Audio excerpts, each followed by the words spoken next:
ನೋಡಿದ್ರೆ ಇದರಲ್ಲಿ ವರ್ಷದಿಂದ ವರ್ಷಕ್ಕೆ 14% ಗ್ರೋತ್ ರೇಟ್ ಅಲ್ಲಿ ಎಷ್ಟು ತೆರಿಗೆ ಕರ್ನಾಟಕಕ್ಕೆ ಬರಬೇಕಾಗ್ತಿತ್ತು ಅನ್ನೋ ಫಿಗರ್ಸು ಇಲ್ಲಿದೆ, ಆಯ್ತಾ?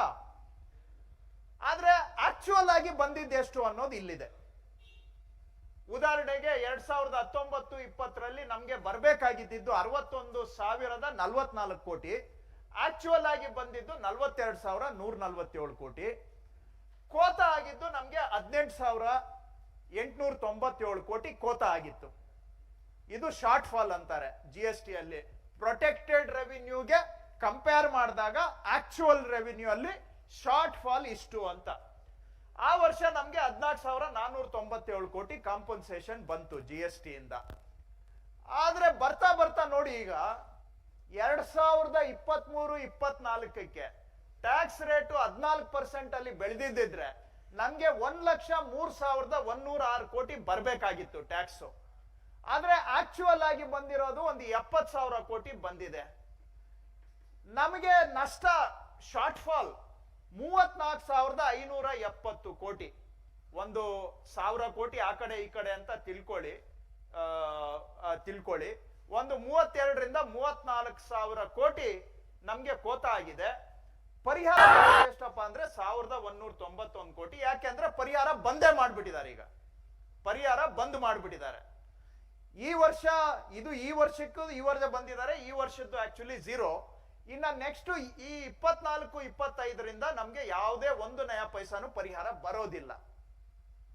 ಸೊ ಇದರಿಂದ ನಮ್ಗೆ ತೆರಿಗೆಯಲ್ಲಿ ಏನಾಗ್ತಾ ಇದೆ ಅಂದ್ರೆ, ಒಂದು ವರ್ಷಕ್ಕೆ ಹೆಚ್ಚು ಕಡಿಮೆ ನಮ್ಗೆ ಇಷ್ಟು ಶಾರ್ಟ್ ಫಾಲ್ 34, 35, 36, 37 ಸಾವಿರ ಕೋಟಿ ಒಂದೊಂದು ವರ್ಷಕ್ಕೆ ನಮ್ಗೆ ಕಡಿಮೆ ಆಗ್ತಾ ಇದೆ.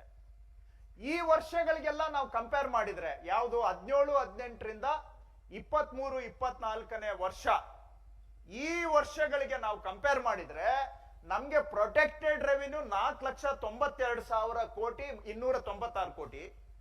ಆಕ್ಚುಯಲ್ ಆಗಿ ನಮ್ಗೆ ಬಂದಿದ್ದು 3,26,764 ಕೋಟಿ.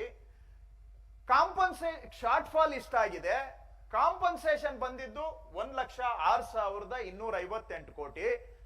ಈ ಶಾರ್ಟ್ ಫಾಲ್ಗೂ ನಮ್ಗೆ ಬಂದಿದ್ದ ಕಾಂಪನ್ಸೇಷನ್ಗೂ ಕೋತ ಎಷ್ಟಪ್ಪ ಅಂದ್ರೆ 59,274 ಕೋಟಿ. ಇಷ್ಟು ವರ್ಷಗಳಿಗೆ ನಮ್ಗೆ GST ಅಲ್ಲಿ ಕೋತ ಆಗಿದೆ 59,274 ಕೋಟಿ ಇಷ್ಟು ವರ್ಷಗಳಿಗೆ. ಇನ್ನು ಮುಂದಿನ ವರ್ಷ ಪ್ರತಿ ವರ್ಷನೂ ಹೆಚ್ಚು ಕಮ್ಮಿ ನಮ್ಗೆ 30,000-32,000 ಕೋಟಿ ಪ್ರತಿ ವರ್ಷ ಕೋತ ಆಗುತ್ತೆ. ಯಾಕಂದ್ರೆ ಈಗ ಕಾಂಪನ್ಸೇಷನ್ ನಿಂತು ಹೋಗ್ಬಿಟ್ಟಿದೆ.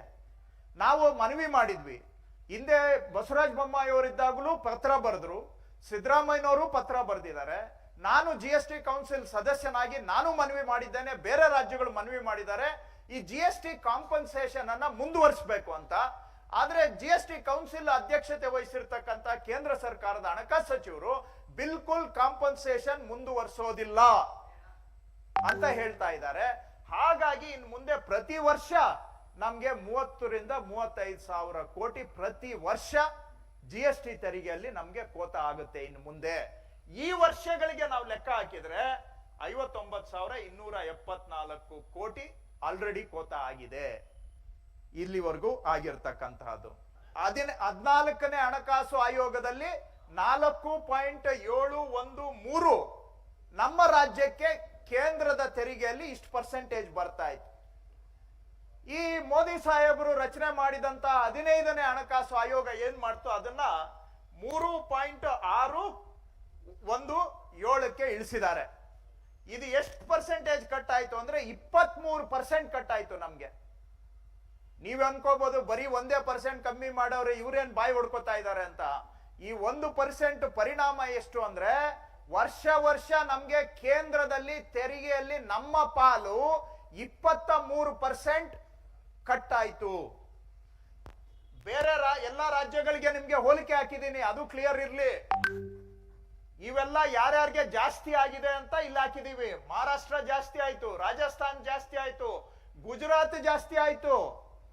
ಹೈಯೆಸ್ಟ್ ಜಾಸ್ತಿ ಆಗಿದ್ದು Maharashtra, second highest Rajasthan, Gujarat, Bihar, Chhattisgarh, Madhya Pradesh, Punjab, west Bengal, Jharkhand, Uttarakhand, ಎಲ್ಲ ಜಾಸ್ತಿ ಆಯ್ತು. Tamil Nadu almost neutral. ಆಮೇಲೆ ನೋಡಿ ವರ್ಸ್ಟ್ ಡ್ಯಾಮೇಜ್ ಯಾರಿಗೆ ಆಗಿದ್ದು ಅಂದ್ರೆ ಇಡೀ 31 ರಾಜ್ಯಗಳಲ್ಲಿ ವರ್ಸ್ಟ್ ಅಫೆಕ್ಟೆಡ್ ಕರ್ನಾಟಕ. ಇಷ್ಟು 23% ಕಟ್ ಮಾಡಿದ್ದು ಬೇರೆ ಯಾವ ರಾಜ್ಯಕ್ಕೂ ಇಲ್ಲ. The worst affected is Karnataka. So ಯಾಕಂದ್ರೆ ನೀವು ಅನ್ಕೊಂಬೋದು ಏನ್ 1% ಇಷ್ಟು ಅಂತ, ಆದ್ರೆ ಎಲ್ಲಾ ರಾಜ್ಯಗಳ ಪೈಕಿ ಅತಿ ಹೆಚ್ಚು ತೆರಿಗೆ ಕಟ್ ಮಾಡಿದ್ದು, ತೆರಿಗೆಯಲ್ಲಿ ಪಾಲನ್ನ ಕಟ್ ಮಾಡಿದ್ದು ಕರ್ನಾಟಕಕ್ಕೆ. ಜಿ ಕನ್ನಡ ನ್ಯೂಸ್ ಈಗ ನಿಮ್ಮ ಮನೆಯಲ್ಲೇ ನೋಡಿ. ಎಲ್ಲ ಕೇಬಲ್ಗಳಲ್ಲಿ ಈಗ ಲಭ್ಯ. Sun Direct 292, Jio TV 1334, U digital 162, city cable 51, GTPL 17, Abhishek cables 821, rock line telecommunication 51, Shri Basaveshwara number 60, Vinayaka digital number 53, in digital number 896ರಲ್ಲಿ. ನಿಮ್ಮಿಸ್ತದ ಜಿ ಕನ್ನಡ ನ್ಯೂಸ್ ನೋಡಿ ಆನಂದಿಸಿ.